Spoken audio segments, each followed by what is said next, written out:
Today, we're paying tribute to those who have served and showcasing how communities remember those who have paid the ultimate sacrifice.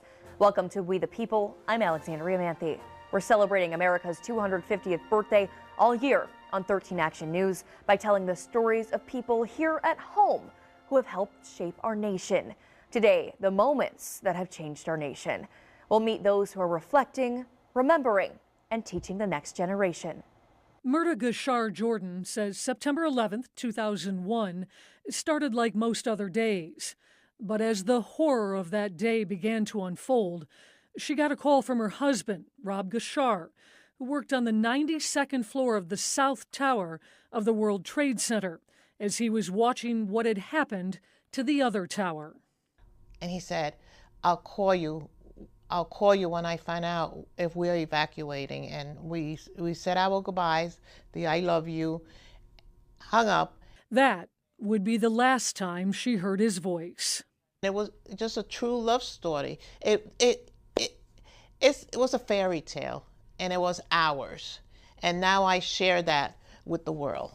The pain of that day is never far from her mind, but it's accompanied now by determination to create a memorial for Rob and all the victims in the place she now calls home.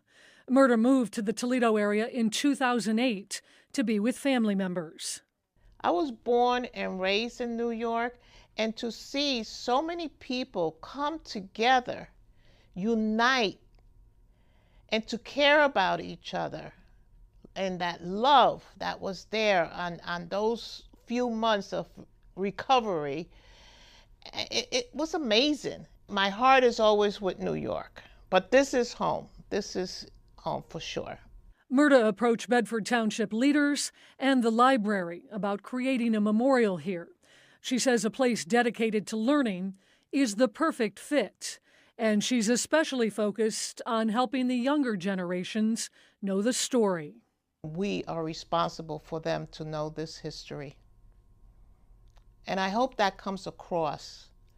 Not just, oh, okay, we'll do it a couple of weeks. No, let's do it for the next 200 years and more. Jody Russ is the community librarian at the Bedford branch of the Monroe County Library System. Helping other people gain knowledge, that's just part of who I am. And so it felt like it just feels like the right fit. It's called the Never Forget 9/11 Memorial, and it will include indoor and outdoor elements. The plan is to have a kiosk inside, offering all kinds of information at your fingertips. And outside, there will be a memorial with a pentagon-shaped base, surrounded by a wall that includes the names of all those lost, and 2 shiny towers. The serene setting, a meaningful setting, a peaceful setting, a place where people can go and reflect and learn more about what happened that day. We also have a bronze statue of a dog that will be with that memorial that's going to represent all the canines that were involved in helping. As she turns the page, Myrta has an army of people, like Jody, alongside her, working to help her write another chapter focused on remembrance. This is something that I hope will be deeply meaningful for a long time to come. Michael Montoya, or Monty, has had many titles throughout the course of his life. Here at River City Park in Findlay, he has 2 of his favorites, husband. Oh, does that look like Michael in there? Yeah. And dad. But before his son was born and before he had a ring on his finger, Montoya got one of his first titles, Marine. Michael served for nearly a decade in the Corps as an explosive ordnance disposal Marine.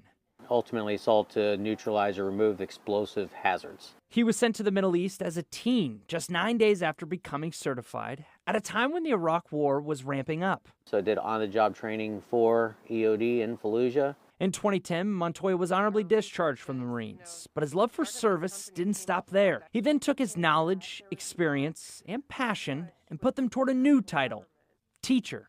He trained teams, militaries, and communities in conflict across the world about safety and proper tactics when it comes to explosive hazards. We're here to assess, identify shortcomings, identify training or equipment that you may need, give you the tools and then advise over time. In early 2022, after traveling from Africa to Asia, even back to the Middle East, Montoya decided once again to pack his bags and spend months in another war-torn country, Ukraine.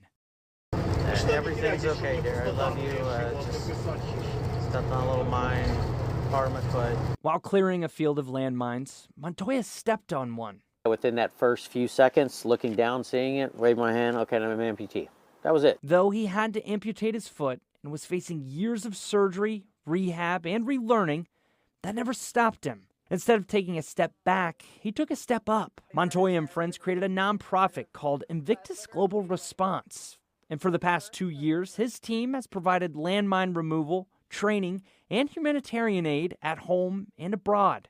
Now, 2 years after losing a limb, Montoya has gained yet another title, the Marshall Legacy Institute's 2025 American Survivor of the Year. It's an award that highlights individuals who demonstrate extraordinary courage, resilience, and service after life-changing injuries. Montoya will travel to Washington, D.C. later this month to receive his award. And even though this award brings him national attention, his passion and his focus still stands firm. But we're here, we're not going anywhere, and we're going to do everything we can, no matter what country it is, no matter what disaster. Ethan Watts, 13 Action News. Uneven walkways, narrow halls, and trips up and down the stairs are a daily challenge for Sergeant Wesley Bird. No, it's a struggle. In 2007, while he was serving in Iraq, his vehicle drove over an explosive device. That was followed by heavy exchange of gunfire.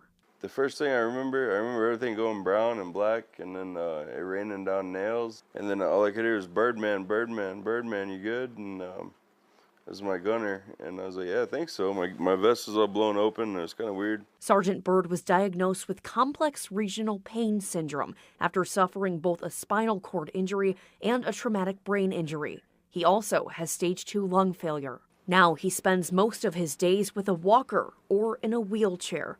And because it's hard to get around, my life is pretty much downstairs in my basement. But come summertime, this construction site in Petersburg, Michigan will become a brand new home for Sergeant Bird and his family, thanks to the nonprofit Homes for Our Troops. You can see the foundation out here has already been laid, and as they continue to build, those special adaptations are what's top of mind. In fact, every home with Homes for Our Troops has over 40 special adaptations, so they not only meet accessibility standards, but exceed them. Our homes are truly life-changing for our veterans and the family. Bill Ivey is a veteran himself and the executive director of Homes for Our Troops. He tells me this house will have adaptations most of us wouldn't think about.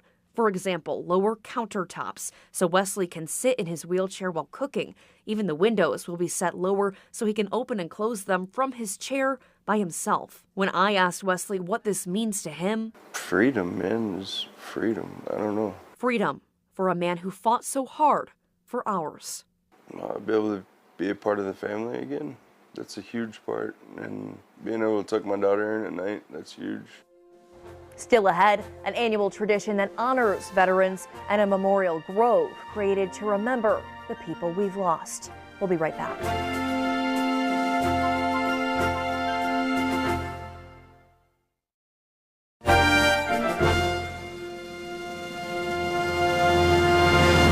It was a busy morning in Hillsdale as the police and fire department escorted the delivery of nearly 650 holiday wreaths to the Oak Grove Cemetery. And as festive as these decorations are, the wreaths themselves hold a deeper significance.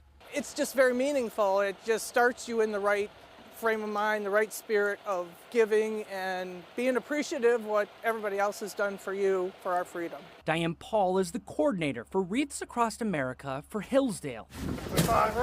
And this delivery is a small needle in the giant wreath that is the group's mission. Our mission is to remember the fallen, honor those who have served, and to teach the next generation the value of freedom. Shipping out millions of wreaths to thousands of locations in the U.S., where hundreds of people come together in their towns to to place the arrangement at the headstone of fallen service members. Oh, it's tremendous. We have active duty come out, so you can personally thank them and the generations that come out. There are grandparents that bring their kids. I've seen pictures of our events where there are the parent pointing to the name of the veteran on the headstone and teaching them, telling them what it is and why we are here. And it's something like this that encompasses what We the People is all about. Honoring and remembering those who came before us. Doing something unique and meaningful alongside those who are with us. And making the world a better place for those who will come after us. Definitely brings us all together. This is just appreciation for the men and women who serve our country, allowing us to be free. Ethan Watts, 13 Action News. Tucked away behind the athletic fields at Veterans Memorial Park in Sylvania is a grove of trees with bronze markers, a community's way of helping make sure the names of fallen service members are never forgotten. This is a pocket of history in Sylvania that is kind of lost and forgotten. So, I think my goal is to make sure that more people understand the, what it is and why it's here. Anthony Haddad grew up in Sylvania and even played baseball here at the park. But he says he didn't know much about the grove behind the fields. I didn't necessarily know exactly what they were or what they were here for. But then, fast forward and learning about that, it definitely changes your perspective. He says walks at the park as an adult are what sparked his interest in the Memorial Grove, a place he says is woven into the fabric of Sylvania. I started kind of saying, what are these markers? What are these stones here? And I started to learn more and more about it and read stories about it. And I learned that we have a very, very impactful space. After doing research, Haddad says he learned the Memorial Grove started with 45 silver maples and plaques honoring the lives of the Sylvania men killed during World War II. You kind of get to know these people. They almost become like family members, so it's deeply important. Other trees were eventually planted and plaques added. We have to remember our past. We have to remember our history. We have to remember why these were put here in 1950 and what those families were feeling at that point. I think it's vital. Haddad is part of an effort to do just that. He's a member of the Heritage Sylvania America 250 Committee. Next year, the Heritage Sylvania America 250 Committee hopes to share the story of each original 45 that is memorialized here.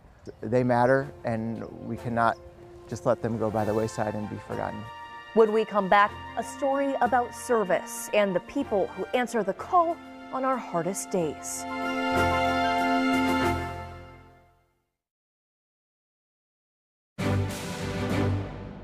Bob Feller, with his blazing fastball, burst into the major leagues with the Cleveland Indians in 1936 at the age of 17. Bob was a phenom. He left Van Meter, pitched in Cleveland, never pitched a minor league game, then went back to high school and graduated, and that was broadcast on the radio across the country. From the cornfields of Iowa to Cleveland. Leaving those cornfields, Feller made his career in Cleveland, pitching 18 years in the major leagues, a member of Cleveland's last championship baseball team in 1948, an 8-time All-Star, then a member of the organization and valued alum and community member until his death 15 years ago in December of 2010. From a 17-year-old kid pitching at League Park to, a 90-year-old ambassador for the club. I mean, truly embodied what it meant to be, representative for Cleveland in baseball. The Bob Feller statue sits outside Progressive Field for what Feller did on the baseball field, but his proudest moments came thousands of miles away from baseball as the first American professional athlete to enlist in the armed services after Pearl Harbor. Bob's like, there's more pressing needs for me.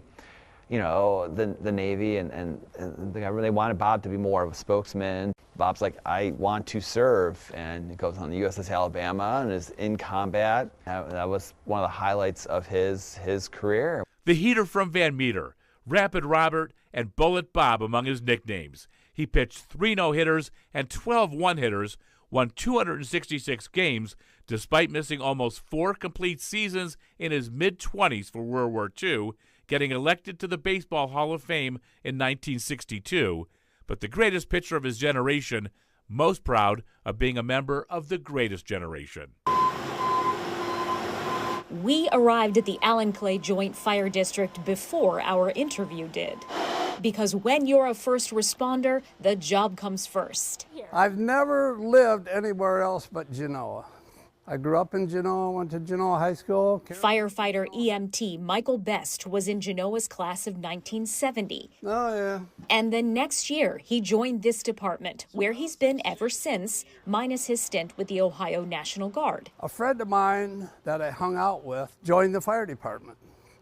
And I said, that sounds pretty good. Maybe I could try that. Now, I'm making hundreds of calls a year, and so this is what I do. Current Chief Mike Musoff grew up in the firehouse, following his dad, Best, and the rest of the crew around. The chief says in a mostly volunteer department, the presence of long-timers like Best is invaluable. If we go to an address, he can tell you who lived there 30 years ago, who they sold the house to. It'll work. And then there's the just old faithful kind of side of him. He is always around.